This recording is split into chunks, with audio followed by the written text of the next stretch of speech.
മഞ്ചേരി ടൗണിൽ പ്രകൃതിയോട് ഇണങ്ങിയ ഒരു സ്വപ്ന വില്ല.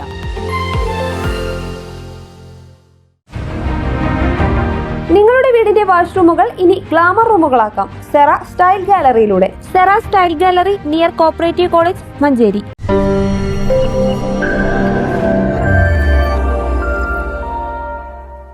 ADGP MR അജിത് കുമാറിനെതിരെ കൂടുതൽ ആരോപണവുമായി PV അൻവർ MLA മലപ്പുറത്ത് വാർത്താ സമ്മേളനം വിളിച്ചു ചേർത്താണ് കൂടുതൽ വെളിപ്പെടുത്തലുകൾ നടത്തിയത്. ഇതോടെ തന്റെ പോരാട്ടത്തിന്റെ ഒന്നാം ഘട്ടം തൽക്കാലത്തേക്ക് നിർത്തുകയാണെന്നും അദ്ദേഹം പ്രഖ്യാപിച്ചു.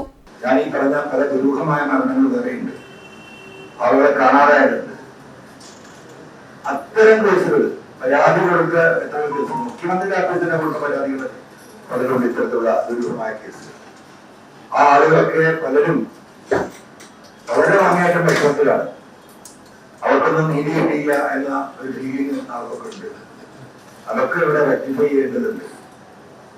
അത് റെക്ടിഫൈ ചെയ്ത് ബഹുമാനപ്പെട്ട മുഖ്യമന്ത്രി തന്നെ ഈ വിഷയത്തില് ഇൻവെസ്റ്റിഗേഷനിൽ ഇടപെട്ടുകൊണ്ട് ഈ കാര്യങ്ങള് സത്യസന്ധമായി പുറത്തേക്ക് കൊണ്ടുവരാനുള്ള നടപടികൾ സ്വീകരിക്കണം എന്ന് പറഞ്ഞുകൊണ്ട് ബഹുമാനപ്പെട്ട മുഖ്യമന്ത്രിക്ക് കണ്ട് അത് നൽകാൻ തന്നെയാണ് തീരുമാനം.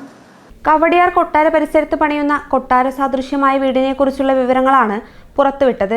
അതോടൊപ്പം സോളാർ കേസിലെ പ്രതികളെ രക്ഷിക്കാൻ MR അജിത് കുമാർ ഇടപെട്ടുവെന്ന് ഒരു പോലീസ് ഉദ്യോഗസ്ഥൻ വെളിപ്പെടുത്തിയതിന്റെ ശബ്ദരേഖയും പുറത്തുവിട്ടു.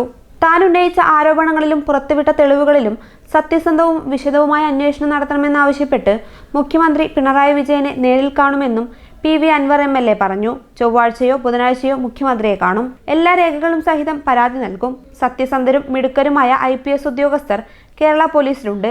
അവരുൾപ്പെടുന്ന പ്രത്യേക അന്വേഷണ സംഘത്തെ നിയോഗിക്കണമെന്നാണ് ആവശ്യം. ഒരു വിരമിച്ച ജഡ്ജിയെ നിരീക്ഷണത്തിനായി ചുമതലപ്പെടുത്തണമെന്ന് ആവശ്യപ്പെടുമെന്നും MLA പറഞ്ഞു. സത്യസന്ധമായി അന്വേഷിച്ചാൽ പല ദുരൂഹ മരണങ്ങളുടെയും രഹസ്യമഴിയുമെന്നും അദ്ദേഹം പറഞ്ഞു. എടവണ്ണ കൊലക്കേസിൽ കൊല്ലപ്പെട്ട റിതാന്റെ ഭാര്യയെ 3-ാം ദിവസം പോലീസ് ക്രൂരമായി പീഡിപ്പിച്ച് ഷാനാണ് കൊലപാതകം നടത്തിയത് എന്ന് സമ്മതിപ്പിക്കാൻ ശ്രമിച്ചു.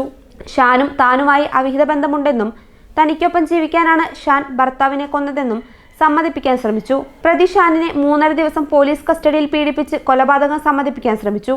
പോലീസ് ഷാനെയും കൂട്ടി വീട്ടിൽ സെർച്ചിന് നടത്തുകയും അതിനിടയിൽ വീട്ടിലെ കട്ടിലിനടിയിൽ നിന്ന് തോക്ക് കണ്ടെത്തുകയും ചെയ്തു. ഈ തോക്ക് പോലീസ് തന്നെ കട്ടിലിനടിയിൽ കൊണ്ടിട്ട് തെളിവുണ്ടാക്കിയതാണെന്നും MLA ആരോപിച്ചു. കൊല്ലപ്പെട്ട റിതാന് സ്വർണ്ണക്കടത്തുകാരും പോലീസുമായി ബന്ധപ്പെട്ട സുപ്രധാന വിവരങ്ങളുണ്ടായിരുന്നു. ഇത് വെളിപ്പെടുത്തുമെന്ന് ഷാൻ ചില പോലീസുകാരോട് പറഞ്ഞിരുന്നു. അത് തേച്ചു മായ്ച്ചു കളയാനാണ് കൊലപാതകമെന്നും MLA ആരോപിച്ചു. News desk PTV Kerala.